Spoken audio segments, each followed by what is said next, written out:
Well, hello everyone, and welcome back to another episode.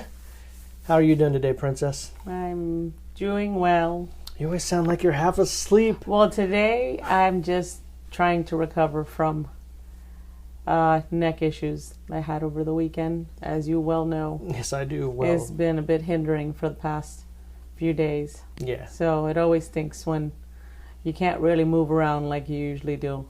So realize how much you take for granted when you're all stiff and can't move.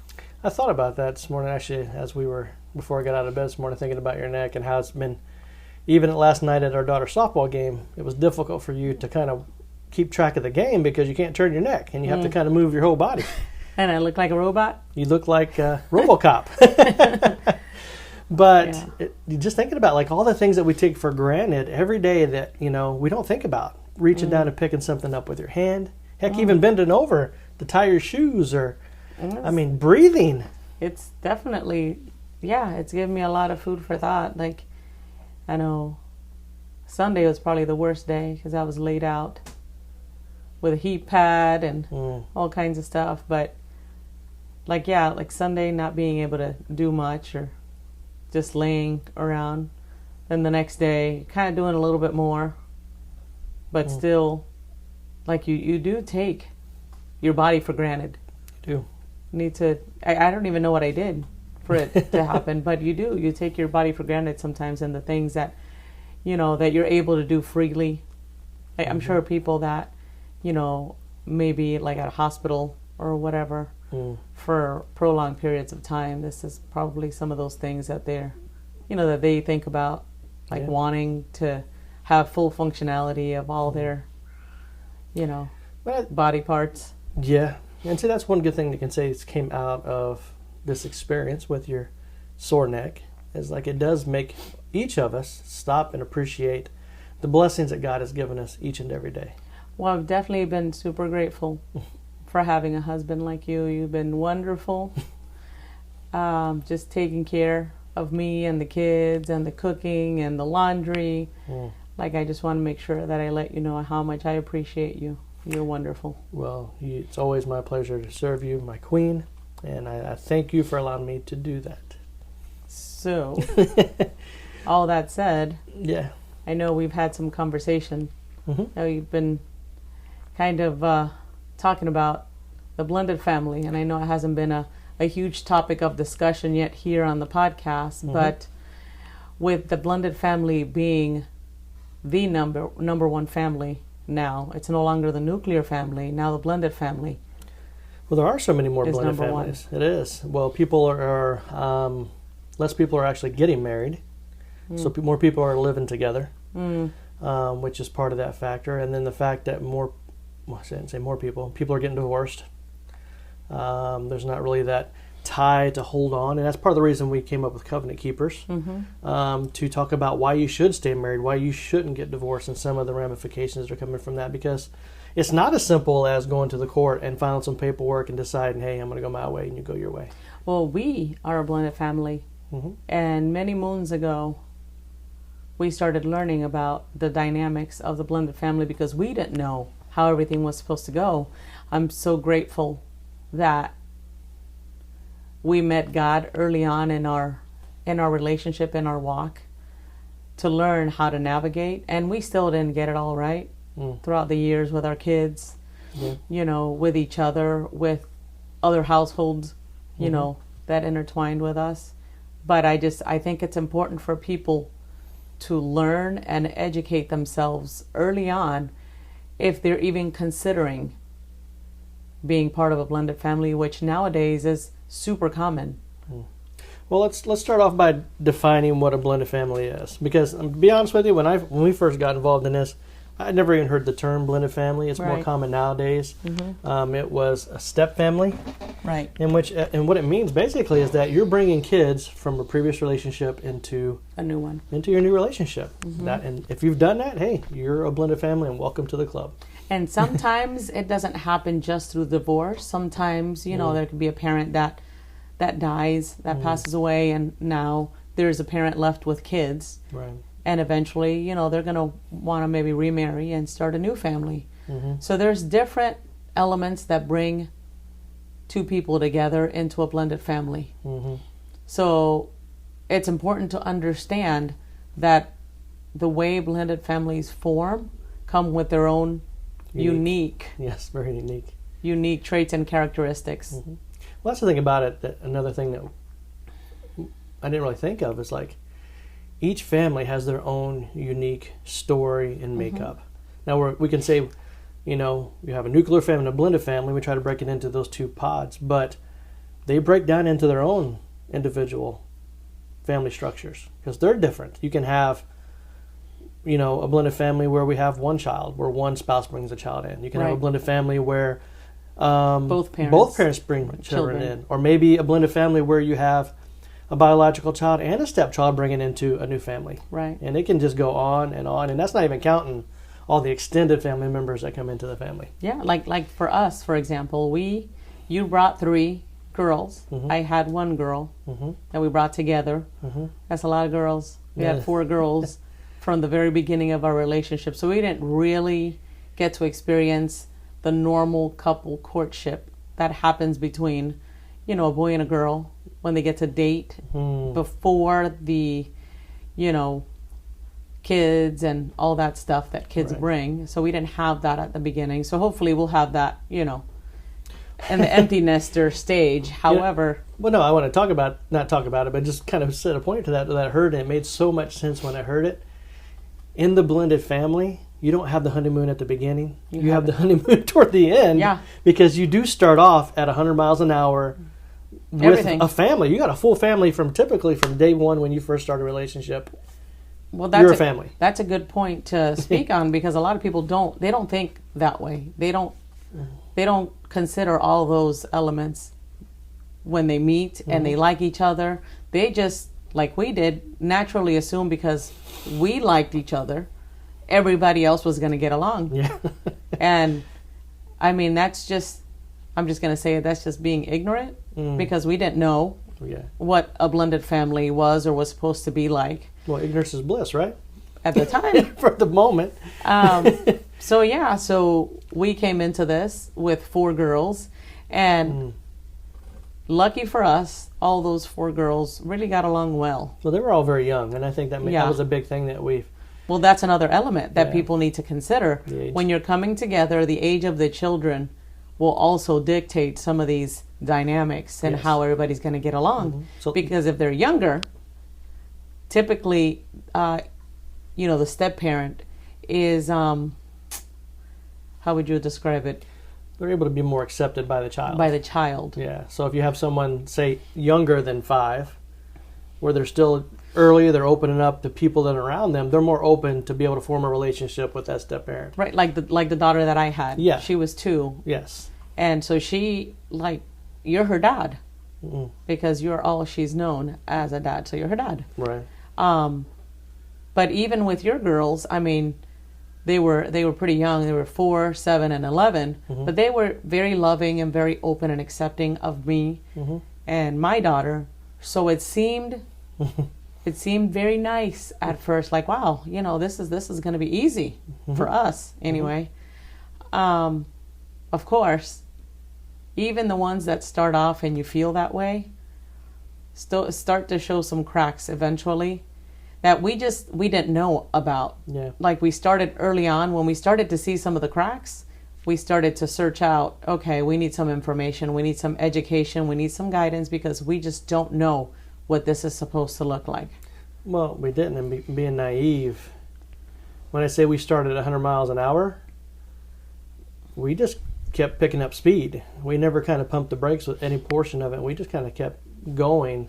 Well, until we realized that we needed to be a little bit more educated and informed about what we were dealing with. Well, yeah, but I mean, even at that point, we had some momentum picked up. Well, yeah, no, at that point it was a couple years in? It was a few years in, yeah. 2 or 3 years in. So think about that momentum that was going with this family, and then when the first, I'll call it the hiccup or speed bump you hit, it's very different hitting a speed bump at 100 miles an hour than it is hitting it at 3 miles an hour. Right. No, for sure. And that's probably one of the first things that I would encourage people that are getting into this blended family, or even if you're in it, slow down. I mean, that if I could ever go back and talk to myself in the beginning, it would be slow down. Don't get in such of a big rush to try to go so quick, because you're really going to miss a lot of the important things that you need to know before you get on this ride. I'm going to call it a ride, a roller coaster, because it feels like a roller coaster at times. Well, that's important, and it's so difficult because think about it, like when you first get divorced, right, and you experience the sadness and the grief of what you just lost. Or death, yep. Or death. Well, sadness and grief over the divorce, over the death. It all causes a grief. There's a grief, that you have to experience. What do you do with that grief? Because a lot of individuals, I don't believe, handle that the way they should in an effort to heal themselves, in an effort to maybe self-reflect of, okay, what happened? Like, for example, for divorce, because we can speak on divorce because both of us have been on that side, right, of divorce. What was my part, that contributed to the divorce, to the breaking of that relationship? Like, I think that's a huge step for individuals, and it's hard because a lot of people like to blame the other person. It's easier to just say, well, he cheated on me. Well, she didn't take care of my needs, and it's easy to do that. And that's why the Bible warns about that, right? It says to take the log out of your own eye before you try to help. Take the speck out of your brother's eye. I'm paraphrasing that, so it's probably backwards, but I mean, because it's so, like you said, it is so easy to look outward. It's so easy to see what out there is not right. Right. But very rarely do we look back at ourselves. And I say that because when you don't look at your part, you take your part into the new relationship that is unhealed and broken, and you haven't self-reflected to figure out what you've done, because everybody has a part. That is a great point. Let's take a break and come back and talk about that more. Are you looking to strengthen your marriage? Are there reoccurring conflicts that continue to frustrate both you and your spouse? And could you benefit from faith-based solutions for today's relationship issues? At Tampa Family Resources, that's exactly what we offer. Check out our website today, tampafamilyresources.com.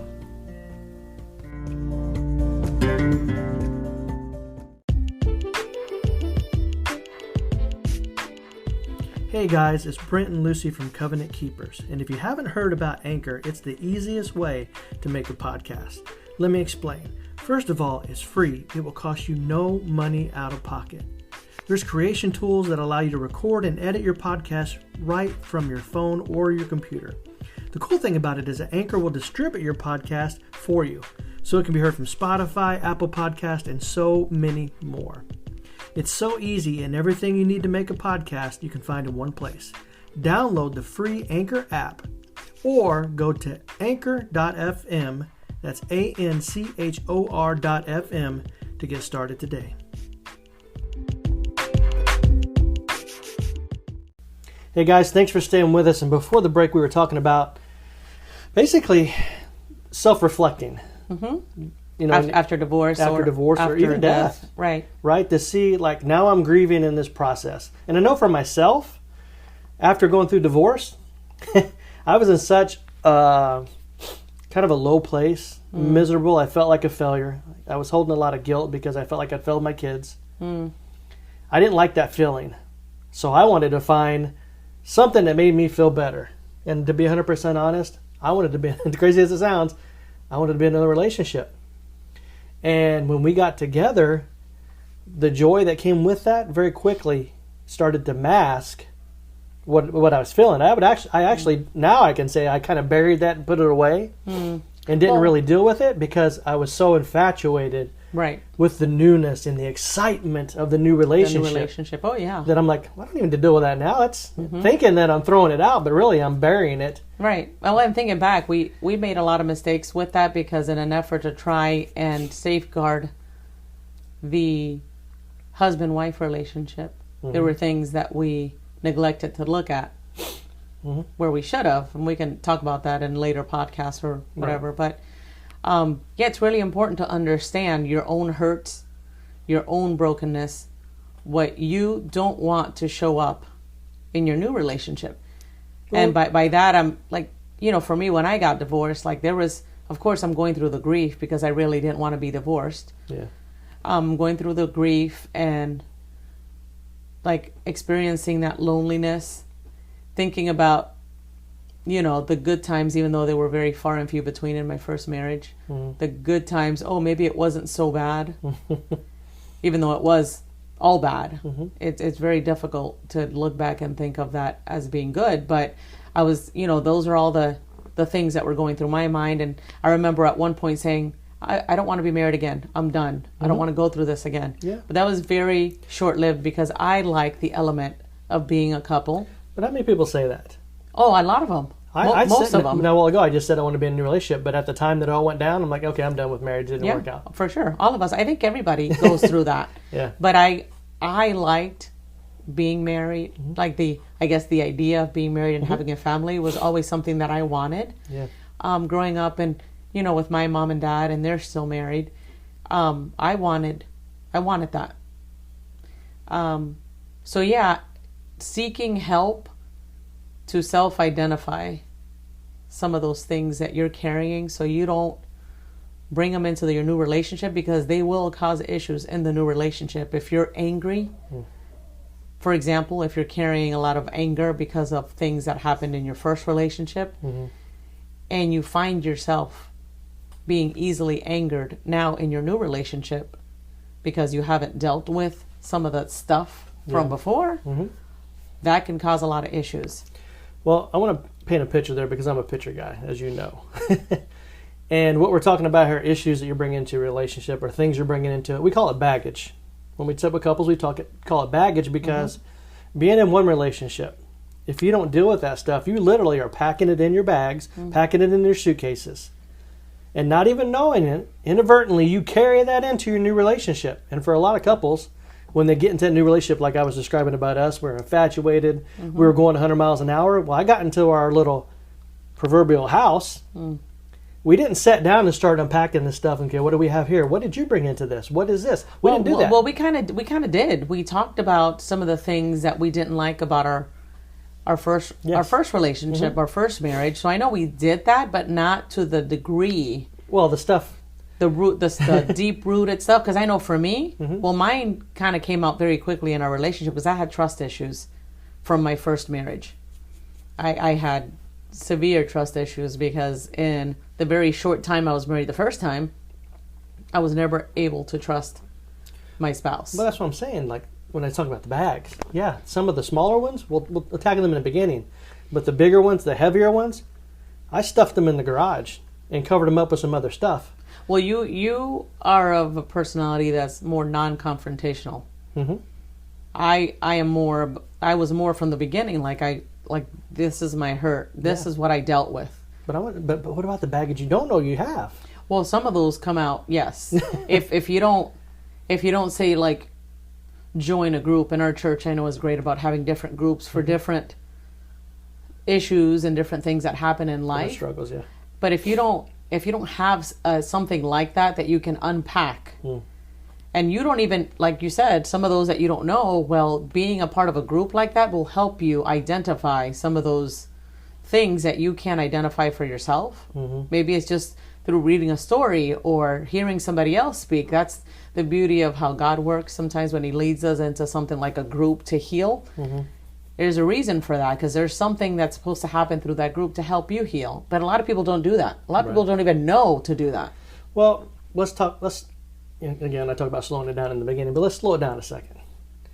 Let's talk to that person that's just now coming, or in the first steps of being in a blended family. When we say slow down, what's some of the things that they can kind of look at to go, okay, that might be a baggage I need to look at? Like you said, anger. Asking yourself the question, do I find myself being angry all the time? Do I find myself being frustrated all the time? Because those are, and again, painting the picture, I call it like lights on the dashboard, your caution lights that are going on your dashboard. If you're driving down the road, the light starts flickering, right? First it's orange to say, okay, this is caution. But at some point it turns to a red. This is a warning light. Like you have a choice. You can continue to keep driving down the road and ignoring it, or you pull off to the side of the road and start to identify, why is that light coming on? Well, there are things like anger, depression, anxiety, sexual issues and past sexual traumas. Yeah. Things like that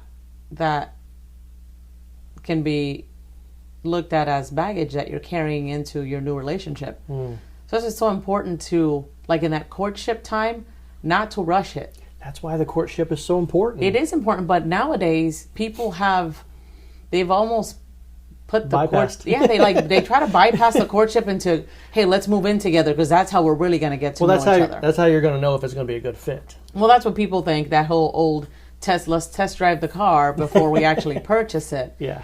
And that's a mistake. Well, it's good for a car, but it's not good for a relationship. Right. That's it's a mistake because, I mean, it's been proven through research that, couples that move in together are less likely to commit to marriage. Yes. Than the couples that actually wait. Yes, and the longer that you stay within that holding pattern, I'll call it before marriage, each year that goes past, it's less like a percentage that they're actually going to take the commitment. When they're living together. When they're living together. Right. Having sex, it's less likely they're going to commit. Not that it may never happen, but each time it goes up, it's less likely it's going to happen. Well, yeah, as when in courtship, like you're getting to know each other, you still have that excitement about seeing each other every day.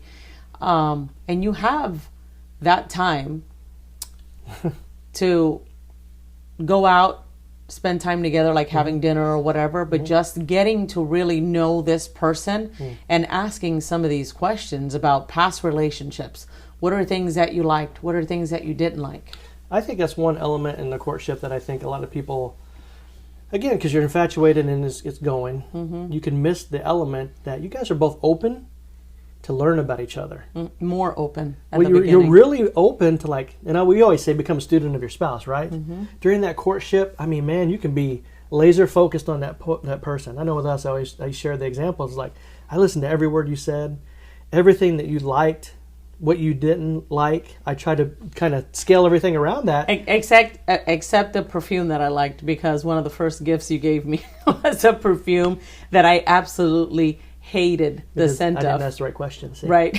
but like, you're really so focused in on it, you're open and you're taking that in, and you're making a little chart in your mind to be able to learn how to love that person. Well, be able to learn how to win them over, so it becomes a long-term thing. Right. So if you bypass all that time and you go straight into the relationship, you jam everything together. Well, you can go past it so fast, right? We just blow past it, but you're not going to be able to get all the details and all the stuff that's important to set a beginning of a firm foundation in your relationship.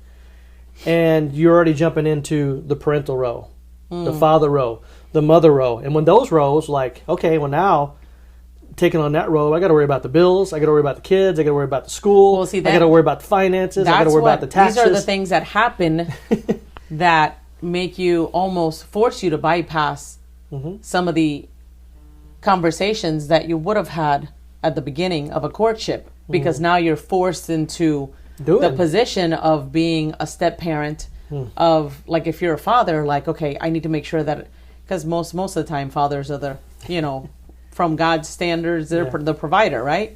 They're the ones that are, okay, I got to take care of the family. I'm the leader of this family. Like, what does this look like? So they're kind of forced into a position without really knowing the position. Well, knowing the position, yeah. Like, if you think about taking a test, you typically, a lot of people will study for a test. If you just kind of jump into the test, and you're just like, okay, it's A, B, C, or D. Okay, now I'm going to have to Christmas tree this thing because I don't really know. And let's just see what happens. That's like the scenario of just throwing somebody into a position of step parent. Like, now and some people get put into the position of step parent, not even having kids before. So you're like, now you're not starting from a baby. It's trial by error. I mean, yeah, like now you may be starting with like a 4-year-old or 5-year-old or a teenager. Oof. That's that's the hard one. Well, think about it. I mean, just mention teenagers. Teenagers are hard anyway. Right. So now imagine being thrown into that pond. Yeah. With never, like, you don't have a relationship with this teenager, and now you're just thrown in the center of their world, and you're expected to survive in the middle of the ocean. Well, not even expected. Because most people are not forced into that position. Most people choose. But you put that expectation on yourself. Yes. Like, not understanding the psychological elements that are happening with, for example, with kids, what they've just gone through with the previous relationship with their parents, however that may have been broken up, whether through divorce or through death, whatever. Those kids are going through some stuff. And depending on what they've gone through, you're not going to know how to navigate, the relationship with this child unless you really get to know this kid, become their friend. Yeah. As a step-parent, I know that's one of the things that we talk to step-parents a lot about, because they're like, oh man, they don't want to talk to me. They don't even want to sit next to me. Well, you as the adult need to learn this child. You need to become a student of this child, understand their likes, their dislikes, make conversation. Just come into their world and find out who they are, because that will open up the door for a friendship to start building, and then you build from there. Well, that's the thing, is building that bridge to relationship. Right. That should be the important point of a step-parent stepping in or beginning this blended family relationship, is focus on the relationship. How do I develop a relationship with my stepchild? Well, these are those points of slowing down. Yes. Not rushing, because if you're still dating and you're seeing that this other person has kids, and you have kids, like, what are the important conversations that need to be had about what this family is going to look like? Well, one of the things that a lot of people don't talk about is their parenting style. Well, that's a whole nother podcast. Well, it completely is, but just to throw that out there, because that's one of the biggest points of contention in a blended family is the kids. Well, it is, and that's why, again, we say courtship, dating. Bring it into the 21st century, like, that's dating. A lot of people don't call it courtship anymore, but that is that time. So those earlier dates that you're having, right? First of all, getting to know each other is a very important part. But in the blended family, it's almost like that dating process has to be extended, because I'm not just getting to know you. Yeah. I got to get to know the children, right, before we say, okay, we're just going to get married. Right. We're going to move in together, and we'll figure it out on the way. Like, you are so much setting yourself up for failure, or a much more difficult road. You're actually putting roadblocks in the way. You don't even know it, but you're literally putting roadblocks in the way to developing a healthy family. Yeah. And the main thing is, you don't have to rush. And it is so hard, because your body and your mind and your desires are really going to want to just sling you into it. Well, and not just that, because everything around you in the world says, hey, who's stopping you? Like, you can do whatever you want. You want to move in together, after knowing somebody for a week, you do you. Like, take care of you first. Like, you have to be happy. That's, the world standard. But by following all those, I guess, from a believer standpoint, the fleshly desires, it's not going to lead you down a healthy road to building a successful blended family. And see, that's why I love being a Christian, and I'm so glad that God found us when He did. And we found Him, because He's been with us the whole time. Yes, we were just blind. We opened ourselves up to Him. Correct. Like, understanding and have the revelation, God's principles for the blended family are the same principles for the nuclear family. Well, for both, right? It is. Like, they don't change just because you're in a blended family. God's principles are, you have that courtship time ahead of time. Then you decide you're going to make the commitment, the covenant commitment with your spouse and with God, that when you do face these challenges, there's no escape hatch. Right. There's no back door. There's no divorce. Like, we're going to work through this stuff. But it's vital to have that authority in your life, right? The authority as of God, saying, okay, we got to figure out a way to do this. Right. We got to invite God into this blended family. Like, He has to be the center of our blended family. Well, when you decide that you want to marry this person and you want to marry into this family, because you're marrying into a family, it's not just a person. Like, when you marry, you get it all, buddy. That person, you get the person and their children. Yes, everything, and the extended family. Yeah, we'll have to get into that one next time. But right. But yeah, like, you have to commit, and because this is what we did. Since we came out of divorce, we were like, you know what do we need to talk about? Because if we're going down the road of marriage, we're not getting divorced once we get there. And that was one of the first things that we talked about. There's no more divorce. There's no escape hatch. Nobody's going anywhere. If we, hit a wall and we're in trouble, we're going to seek help, because this is until death do us part. All right, guys. So the takeaway here today is, if you're thinking about being in the blended family, first thing and foremost, it's time to slow down. Don't rush the process, because being in a blended family is a process. It's not overnight. We're still going through the process. We're still learning. And we're like almost 13 years in. 14, going on 14. No, 13. We'll be 12 years married in April, babe. 12 years married. I know it's been so great that you just want to add years to that. But yes, we'll be 13 years into the relationship come May. Yes. But slow down. That's the if we can tell you anything else, you take nothing away from this podcast. Slow down. You don't have to be in a rush, because if this is the relationship that you're going to be in, you've got the rest of your lives together. Right? Enjoy the moments now, building the relationships now. Doing it the right way. And doing it God's way. Well, I just want to say, for those folks out there that maybe did kind of rush into it because they wanted to make sure that this person didn't go anywhere. Yeah, you're already in the blended family. Yeah, like you're already in it, but you're seeing some of those cracks and some of those things that you didn't address before. It doesn't mean that everything falls apart now. Right. Because you didn't start it the right way. Like, you can still seek help for those things that you're seeing now. You can still get healthy in this relationship. You just have to make that choice. Like, that's not a sign of weakness. It's a sign of wisdom to reach out and seek help to help your blended family be successful. Absolutely. So it's not too late. So guys, this is just the beginning of what we're hoping to be a series of different blended family podcasts, because we feel, since it is the number one family, the blended family, like, people need to know. Right. Like, we hit some bumps in the road through our process, and we feel a real heavy burden on our heart to help other blended families not have to go through some of that stuff if we can help it. So guys, if you have any questions, wherever you are in the process of your blending, please reach out to us. Please reach out to somebody and get the right help for your family, because there is hope for the blended family. So guys, we hope you enjoyed the podcast today. We hope it's been helpful. If you did like it, please go check us out at covenantkeeper4life.com. That's covenantkeeper, the number 4life.com. And get out there, guys. Stand for marriage. Stand for God. You're a covenant keeper.